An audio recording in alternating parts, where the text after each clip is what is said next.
Pocket FM. To unlock all the episodes, click the link in bio. Helen broke the tension at the dining table after the heated argument between her and her husband's younger brother, Kenneth. The ferocious dragons couldn't keep their calm despite their best efforts. She began asking Sophie about her day at school, and Sophie, unlike her usual temperament, replied softly and in a sweet tone. Sophie knew that the argument had gone way too far. Jacob ate quietly and listened to their conversation. He noticed how alike Sophie and her mother looked. Usually, Sophie had a short temper and Helen was the cool and composed one. But today, it seemed that they had switched roles. Kenneth, on the other hand, ate his food noisily, still trying hard to suppress his displeasure for Jacob. Sophie's father, Dracon, seems to be a wise man with good leadership skills. Kenneth, his brother, in contrast, seems reckless and stubborn. He was poles apart from his older brother. He has handsome features just like Dracon, but his constant grouchiness is probably the reason for his ghastly appearance. Jacob judged the man quietly as he ate his food. Sensing Jacob's judgment, Kenneth raised his head and suddenly glared at Jacob. His bloodshot eyes scared him, and he didn't look up even once after that glare. Sophie and Helen were done talking by the time dinner was over, and they began to clear the table. Helen asked Sophie to go upstairs with Jacob to study, and they both understood that she wanted them to spend time together. But Sophie wasn't in the mood and said, "I just finished eating, Mom. I still want to watch a bit of TV." "No, Jacob will get late. He has to go back to his dorm in time," Helen said firmly, denying her tantrums and leaving no room for discussion. Sophie had just come from school and was in no mood to study, but she obediently climbed up the stairs to her room. Each loud thud of her footsteps made Jacob giggle. Sophie's face turned all red when she got angry, making her look adorable. She also flared her tiny nostrils while arguing, making her look even cuter. Jacob couldn't help but smile at the sight. Jacob laughed, grabbed the study material, and followed her upstairs. He didn't think of Sophie as his fiancée, but as a troublesome girl he liked being around. Unexpectedly, though, Kenneth began following them upstairs. Helen stopped him and asked, "Why are you going upstairs?" "No reason. I just like the view from the top window." Kenneth scratched his head and answered as he continued to climb. It was obvious that he was worried about leaving Sophie and Jacob alone, and so he followed them to keep an eye on Jacob. He also wanted to see how smart this mortal really was and if he could actually teach Sophie. Helen clearly knew what Kenneth was trying to do. He wanted to go upstairs to kill the mood, but she couldn't do anything about him. She sighed and left the room. Jacob followed Sophie and entered her bedroom. He turned around when he heard Kenneth following them inside and rolled his eyes. "I'm not going to eat her up," thought Jacob. Sophie didn't care about any of this. She just didn't want to study, but reluctantly sat at her desk. Jacob unzipped his bag, took out a test paper, and put it in front of her. "Let's start with this test paper." "I have a lot of assignments to do today." Sophie looked at Jacob with concern. "We can do them after this, I promise," Jacob said in an encouraging tone. "Humph." Sophie gave in. She took the test paper from him, grabbed a pen, and frowned as she got to work. Jacob had worked hard on the test paper, picking questions from a variety of other test banks to make a basic test for Sophie. He wanted to gauge how much she knew. Sophie bit the tip of the pen and did the questions one by one. Jacob dragged a chair, sat beside her, and looked at her quietly. Sophie's Uncle Kenneth sat on a chair right at the entrance of the room and watched the study session unfold. He tried to get a peek at the questions, but the grammar rules gave him a headache, and he quietly went back to his seat to glare at Jacob. Jacob ignored him and focused on Sophie. After half an hour, Sophie finished the simple test. Jacob took it from her, checked it, and within 2 minutes he discovered that Sophie's English was extremely poor. Seeing Jacob making big red marks all over her test paper, Sophie couldn't hold back. "Hey, I got so many questions wrong."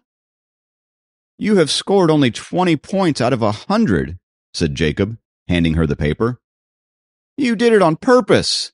Sophie's face went pale as she looked at her paper. "Okay." Jacob took the test paper back, placed it on the table, and said, "Let's officially start your class." Sophie knew she needed the help, but somehow felt embarrassed in front of Jacob. "You did the second question wrong. Finish is a verb, and you need to polish it with the adverb quickly. And over here, it says that it's faster than other people, so it should be more quickly, not more quick." Jacob pointed at the second question that she got wrong and explained it to her. Sophie blushed. "I know. I was careless and read it wrong." Jacob went on with his corrections.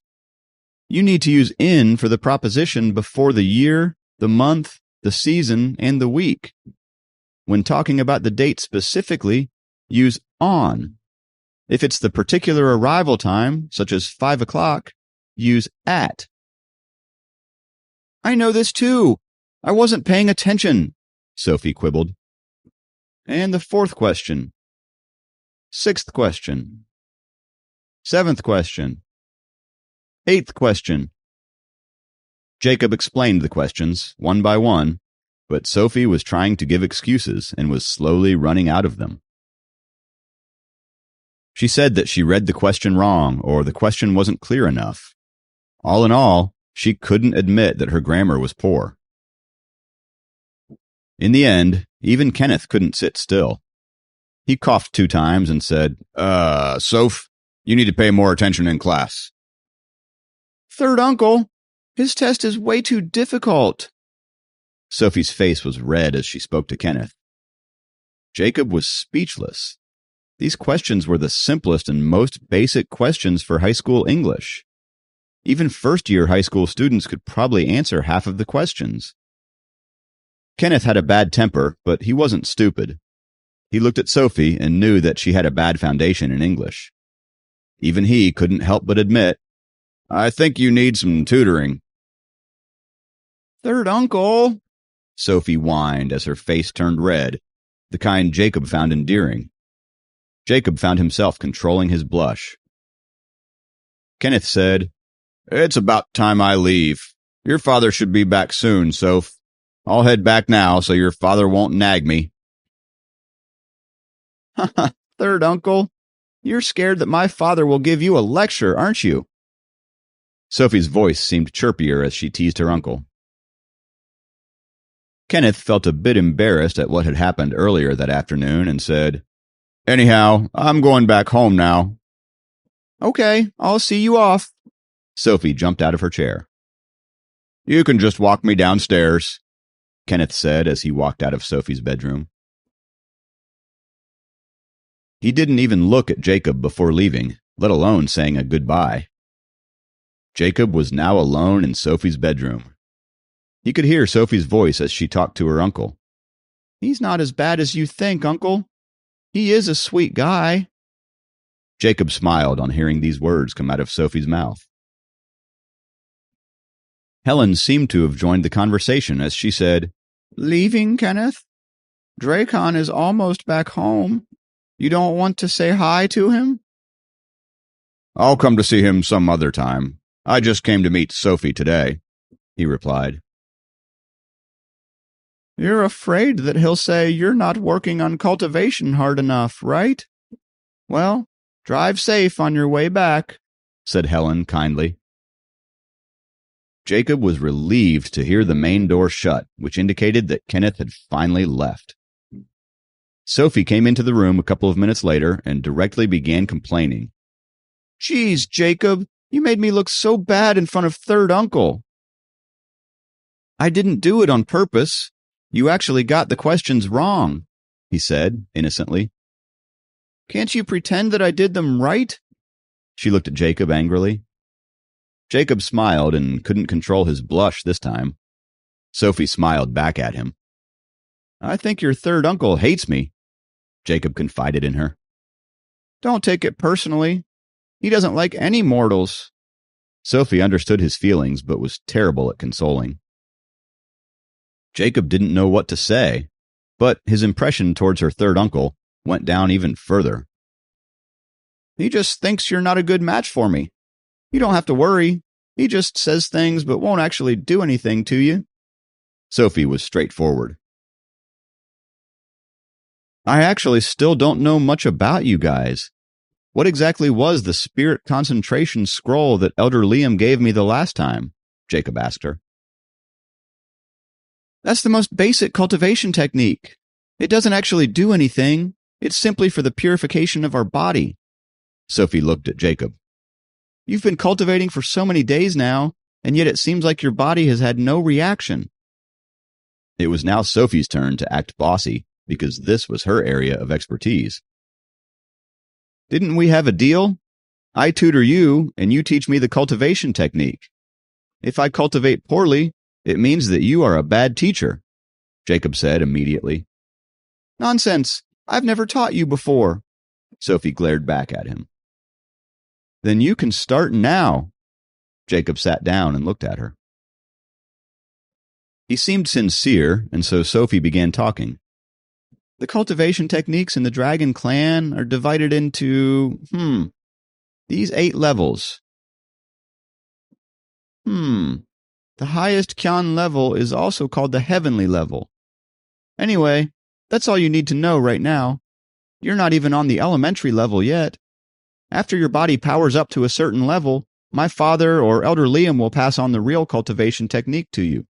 And when you cultivate till Khan level, you will officially become a cultivator. Listening to her vague explanation, Jacob guessed that her cultivation was probably not that remarkable. In fact, Jacob was right about that. Sophie was totally uninterested in the cultivation techniques and only cultivated because she had to. But she did have an angst to prove herself, but she was just plain lazy. That was why she made a mistake the other day and fell into Jacob's arms despite Elder Liam supervising her. Jacob finally understood why Helen and Dracon wanted to punish Sophie for her carelessness. He also understood why they wanted him to spend time with her. It had more to do with just marriage. They wanted Sophie to be safe and become responsible. Keeping his thoughts aside, Jacob decided to continue with his questions. Are there any dangers for me to learn your cultivation technique? Jacob was genuinely concerned about this. Of course there are dangers. You could break your arms or legs if you fall. You could even lose your life on the spot, Sophie said in a serious, no-nonsense tone. Jacob looked scared. It's a good thing now, isn't it? You can be my replacement, and it'll be a lot easier for me, she giggled and teased Jacob. Sure, I can be your replacement. I can face all the dangers instead of you. You are marrying me anyway. I can cultivate and share the core with you. You know, when we... Jacob took out his thumbs and touched them together, giving Sophie a sly smile. Sophie proceeded to punch Jacob.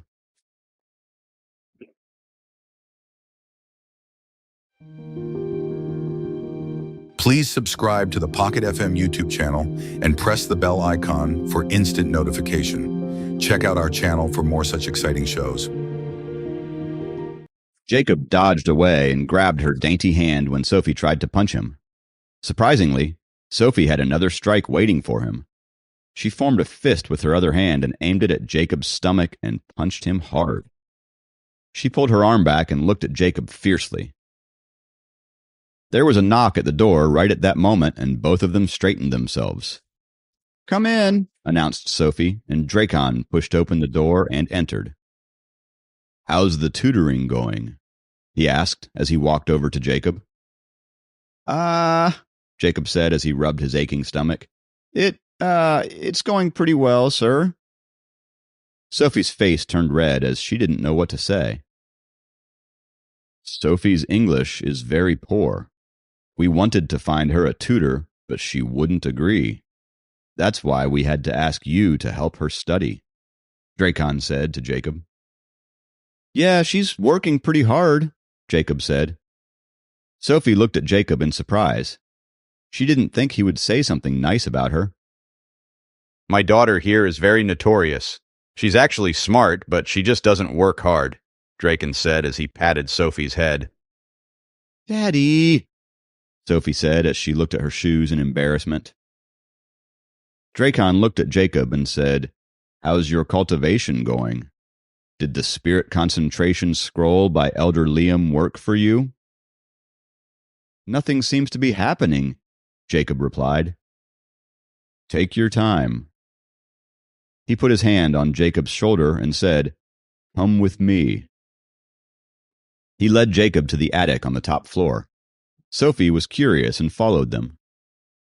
This is Sophie's mother's studio at home, but she normally doesn't use it at night. After you finish tutoring Sophie, you can come here to cultivate, Dracon said. Jacob looked around.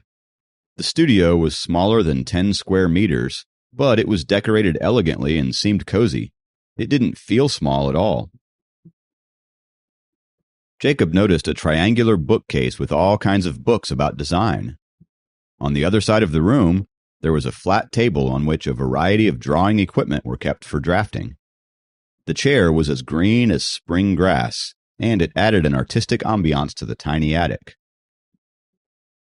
Through the small window, one could view the backyard that was filled with vivid greens, and it looked very eye-pleasing. Dracon noticed Sophie pouting and asked, What is it, darling? Daddy, do you like Jacob more than me? I am not even allowed to enter this studio. Why is it that he can cultivate here?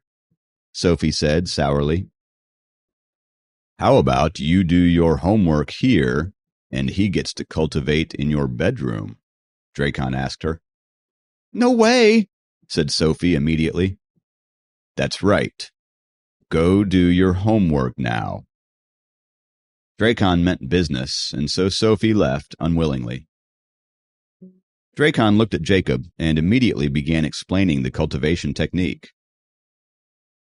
There are actually 3 levels in the spirit concentration scroll. The first level is to communicate with heaven and earth, feel the energy in nature, and purify your body at the same time.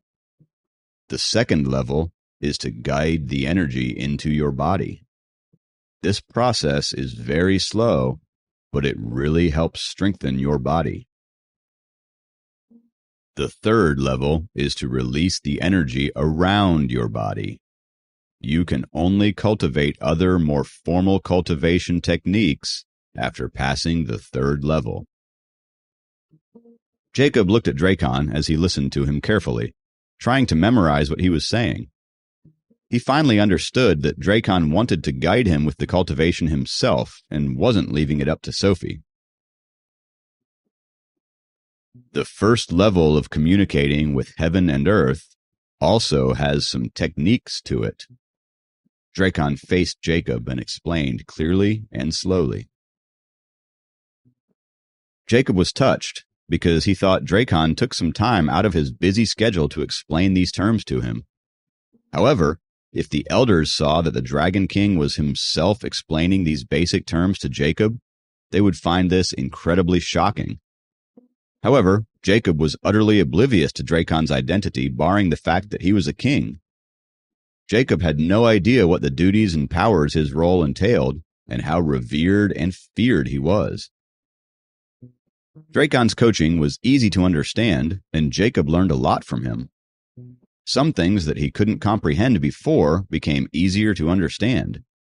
Sure enough, these kinds of things would be difficult for him to figure out all on his own.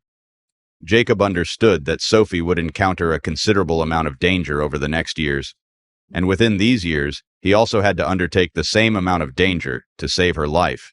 Swallowing the internal core was a dangerous act. If he didn't follow through the Dragon Clan's cultivation technique to meditate and suppress the energy of the internal core, his body would explode sooner or later due to the growing power of the Dragon Core. Jacob now was more eager to cultivate than ever.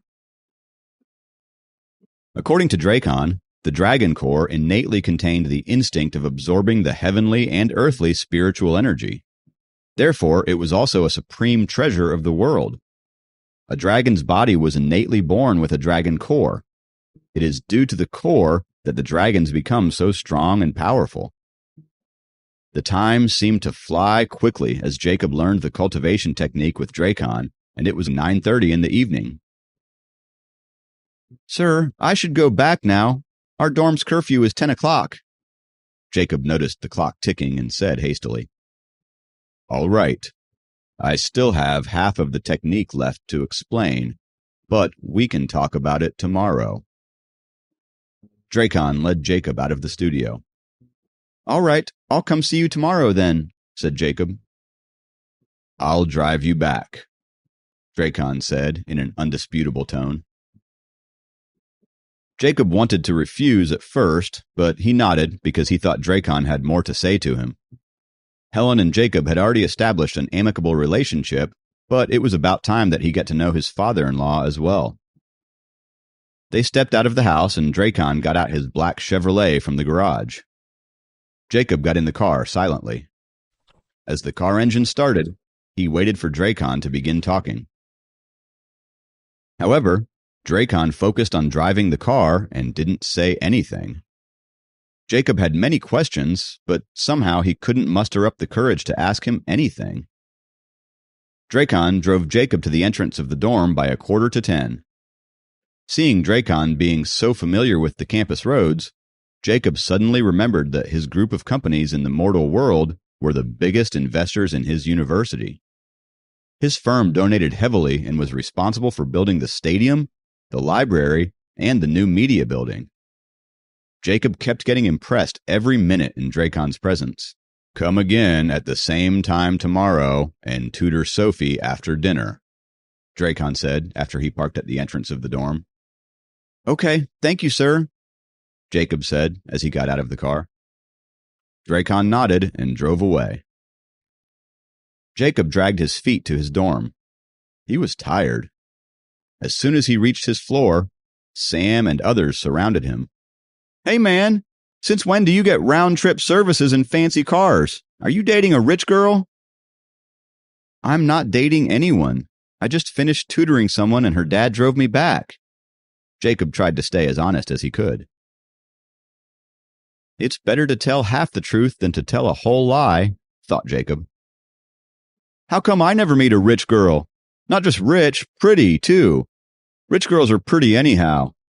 Sam seemed to be talking more to himself now.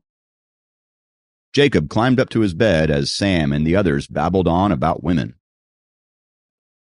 "Jacob's fortunes seem to be smiling down at him. A lot of women have been giving him attention this year. First, a cute girl comes to meet him on campus. Then the prettiest teacher in college, Susan, calls him to her office. And finally, the class president, Kathy, crushing on him." Jacob didn't want the conversation to continue, so he began pretending to read. But actually, he was just trying to adjust his state of mind. He was feeling enlightened after learning the cultivation technique and was eager to try it out. He began following Dracon's instructions and went deep into his concentration. He maintained the meditative state for a while and let the weak energy flow through the various acupoints in his body.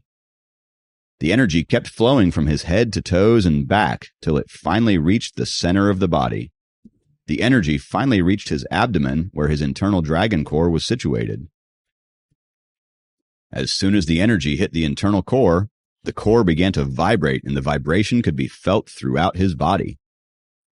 The vibrations flowed in a faster, easier way now, like the pathways were cleared for it to flow. Jacob felt an internal knock on his forehead, and his body's vibrations seemed to be taking in the external energy. He felt strengthened as the heavenly and earthly spiritual energy flowed inside him. It kept flowing for a few minutes and then stopped for a few seconds. The energy then began to get distributed to the hundreds of acupoints in his body. His whole body suddenly became light. He felt illuminated as the heavenly and earthly spiritual energy that was difficult for him to sense earlier was finally filling up his body. It felt as if his body became a transparent sieve. He couldn't keep the energy, but was also not an obstacle to it. It felt like he was rising higher and higher to an inextinguishable power. The feeling of clarity that came from this power was way more refreshing than swallowing 100 peppermints. Jacob tried to enjoy this refreshing experience. He didn't expect the breakthrough of the Spirit Concentration Scroll's first level would be this easy.